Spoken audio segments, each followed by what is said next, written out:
Dear students, अभी इससे पहले हमने जो वीडियोस की हैं उसके अंदर हमने मोनोमियल आइडियल को देखा, स्केयर फ्री मोनोमियल आइडियल को देखा। और आपको याद होगा जब हमने मोनोमियल किया था तब हमने रेडिकल ऑफ मोनोमियल आइडियल को कंप्यूट किया था। रेडिकल क्या होता है कि ऐसा सबसेट जिसकी पावर उस आइडियल के अंदर बिलोंग कर रही है, ठीक है, सबसेट ऑफ दैट रिंग जिसकी पावर उस आइडियल आई के अंदर बिलोंग करेगी, उसको हमने रेडिकल बोला था। And then we say that I is a radical ideal. If हम रेडिकल लें और वो आइडियल के बराबर आ जाए then it is a radical ideal, ठीक है। तो अभी बेसिकली सारे को बताने का मकसद ये भी हम इसको करेंगे। इसको बताने का मकसद ये है कि हम बेसिकली कर ये रहे हैं कि अब हमने स्केयर फ्री मोनोमियल आइडियल को डिफाइन किया था, अब हम इसका रिलेशन देख रहे हैं उस रेडिकल आइडियल के साथ, ठीक है। इस वीडियो के अंदर हम उस क्राइटेरिया को देखेंगे कि कोई आइडियल रेडिकल आइडियल कब होगा, ठीक है। इसको स्टार्ट करते हैं। रेडिकल आइडियल क्राइटेरिया, तो result is if I is a monomial ideal then I is a radical ideal if and only if I is a square free monomial ideal, ठीक है। तो इसका मतलब ये हुआ कि मोनोमियल आइडियल के केस में आपके पास जो रेडिकल आइडियल होगा मोनोमियल आइडियल केस में वो सिर्फ और सिर्फ आपके पास स्केयर फ्री मोनोमियल आइडियल जो होंगे वो ही रेडिकल आइडियल होंगे, इसके अलावा कोई रेडिकल आइडियल नहीं होगा। इस प्रोपोजिशन, इस रिजल्ट का हमारा मकसद ये है कि आप if in a monomial ideal case I is a radical ideal if and only if I is a square free, यानी कि हम स्केयर फ्री लेंगे उसको रेडिकल आइडियल प्रूव करेंगे, फिर रेडिकल आइडियल लेंगे और उसको हम स्केयर फ्री जो है वो प्रूव करेंगे। सो ये इस रिजल्ट को हम प्रूव करेंगे इस नेक्स्ट में, ठीक है। सो प्रूफ को करने से पहले एक रिजल्ट और देख लें कि एवरी प्राइम आइडियल जो है वो आपके पास एक रेडिकल आइडियल होता है, ठीक है। Moreover if I is equal to from 1 up to some k and pi where each pi is a prime ideal,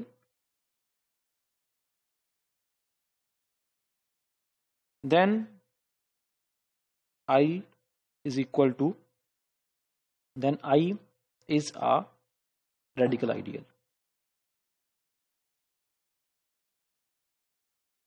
ठीक है। ये फैक्ट है, ये वेल नोन रिजल्ट है। इसका प्रूफ आप एज एन असाइनमेंट देख लें, इसको आप ऑनलाइन सर्च करेंगे आपको इसका प्रूफ भी मिल जाएगा, ठीक है। इसका मैं सच प्रूफ नहीं करवा रहा। सो ये रिजल्ट, ये फैक्ट जो है हम बेसिकली जो हम रिजल्ट इससे पहले प्रूफ करने जा रहे हैं उस रिजल्ट में इस फैक्ट को हम यूज करेंगे, ठीक है। So it's proof. इस प्रूफ में हमारे पास दो कंडीशन है क्योंकि इफ एंड ओनली इफ की कंडीशन है, ठीक है, कि I is a radical ideal if and only if I is square free. तो हम सबसे पहले अज्यूम करते हैं कि आई जो है वो एक स्केयर फ्री मोनोमियल आइडियल है और उसको हम प्रूफ करेंगे कि आई जो है वो एक रेडिकल आइडियल है, ठीक है। If I is square free,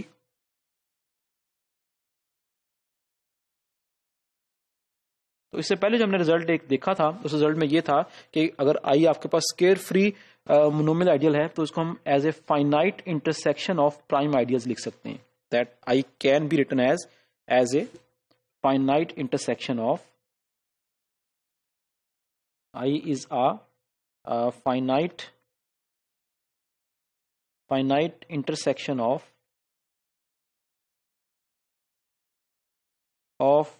prime ideals, ठीक है। तो अगर ये finite intersection of prime ideals है तो ऊपर ये जो मैंने आपको फैक्ट बताया it means that imply that I is a radical ideal,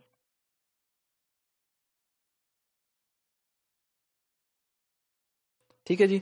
सो इसकी वन डायरेक्शन ओके हो गई है कि आई स्केयर फ्री ली है, आई को हम finite intersection of prime ideals की फॉर्म में लिख सकते हैं और इंटरसेक्शन ऑफ प्राइम आइडियल जो है वो आपके पास फाइनाइट इंटरसेक्शन जो है वो ऑलवेज एक रेडिकल आइडियल को बिलोंग करती है, बताती है। तो it means that first direction is okay, ठीक है। अब हम इसका कन्वर्सली मीन कि we will suppose that I जो है वो आपके पास एक रेडिकल आइडियल है और we will prove that I is square free. तो हम इसको कंट्राडिक्शन से करते हैं, कभी हम इंडक्शन से प्रूफ कर रहे होते हैं, कभी हम डायरेक्ट प्रूफ कर सकते हैं, कभी हम इसको कंट्राडिक्शन से करते हैं। तो इसको हम कंट्राडिक्शन से करते हैं। Suppose I is not square free, I जो है वो स्केयर फ्री आइडियल नहीं है, स्केयर फ्री मोनोमियल आइडियल नहीं है। अगर वो स्केयर फ्री मोनोमियल आइडियल नहीं है it means there exist a monomial,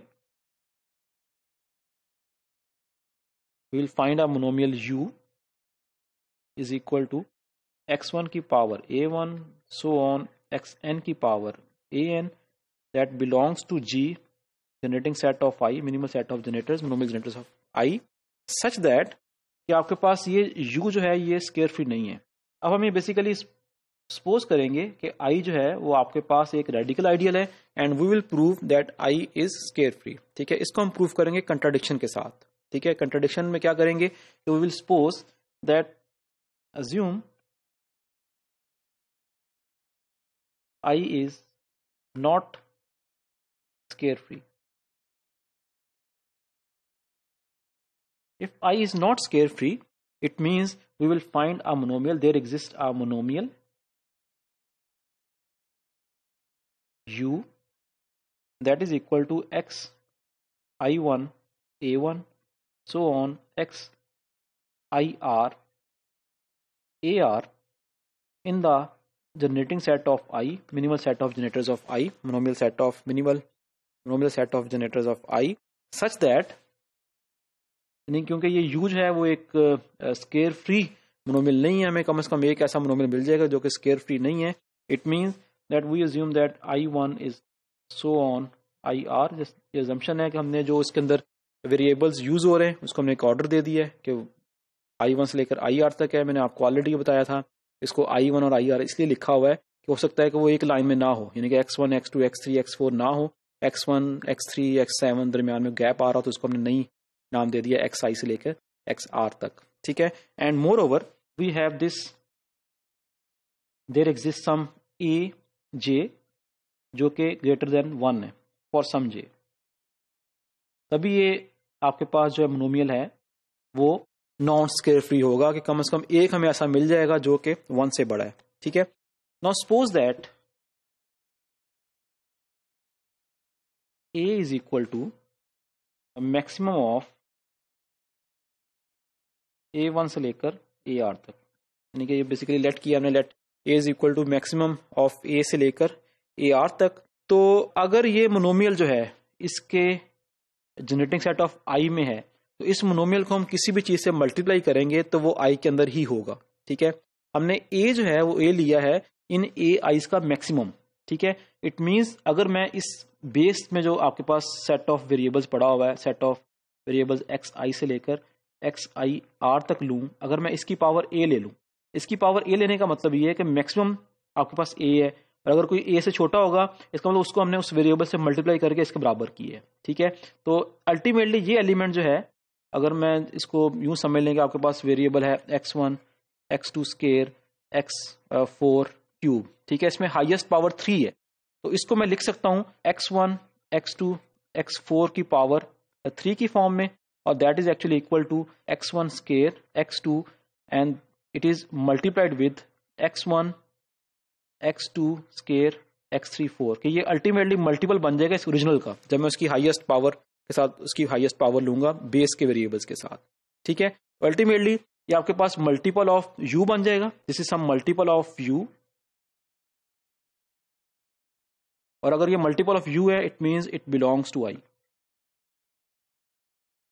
ठीक है, so this means that XI1 से लेकर XIR तक that belong to radical of I, क्योंकि रेडिकल ऑफ I की यही आपके पास डेफिनेशन थी कि उसकी कोई पावर लें तो वो I के अंदर कंटेन करे। ठीक है, लेकिन since you know that XI1 से लेकर A1 XIR की पावर AR जो है that belong to generating set of I। ठीक है, but we see that XI1 से लेकर XIR तक जो है that does not belongs to I। क्यों ये I को बिलोंग नहीं कर रहा? क्योंकि आपके पास जो है वो हाईएस्ट पावर, फॉर एग्जांपल अगर मैं कहता हूं कि जी X1 X2 स्केयर X3 वो I को बिलोंग कर रहा है, तो या जनरेटिंग सेट ऑफ I है, जनरेटिंग सेट ऑफ I का मतलब ये कि इससे कोई भी छोटा एलिमेंट जो है वो इसके जनरेटिंग सेट में बिलोंग नहीं करेगा, देन ऑब्वियस बात है कि X1 X2 X3 this is actually generating set, X1 X2 X3 वो I को बिलोंग नहीं कर सकता, क्योंकि अगर ये I को बिलोंग करेगा इट मींस कि जनरेटिंग सेट में मिनिमल नहीं रहेगा वो X1 X2 X1 X2 square और X3। ठीक है, सो दैट मींस अभी हमने देखा कि ये एलिमेंट जो है ये तो बिलोंग कर रहा था रेडिकल को। ठीक है। और अभी हमने ये भी देख लिया कि ये आई को बिलोंग नहीं कर रहा, लेकिन आई को हमने सपोज किया हुआ है कि आई एक रेडिकल आइडियल है, और रेडिकल आइडियल में क्या होता है कि आई जो है वो रेडिकल ऑफ आई के बराबर है। तो इट मीन्स दैट कि हमें एक ऐसा एलिमेंट मिल गया है जो रेडिकल ऑफ आई को तो बिलोंग कर रहा है लेकिन आई को बिलोंग नहीं कर रहा। और हमने अजम्पशन कहाँ पे हमारे इस प्रूफ के अंदर हमने सपोज क्या किया हुआ था, स्टार्ट कहाँ से किया था कि I is a radical ideal. तो ये बेसिकली कंट्राडिक्शन आ गई कि both are not equal, this is contradiction. और ये कंट्राडिक्शन कब आई, कब स्टार्ट हुई थी? उस वक्त जब हमने यहाँ ये सपोज किया था कि आई जो है वो स्केयर फ्री नहीं है। तो इट मीन्स दैट आई जो है वो एक स्केयर फ्री मोनोमियल आइडियल है। ये हमने प्रूव करना था इसके अंदर।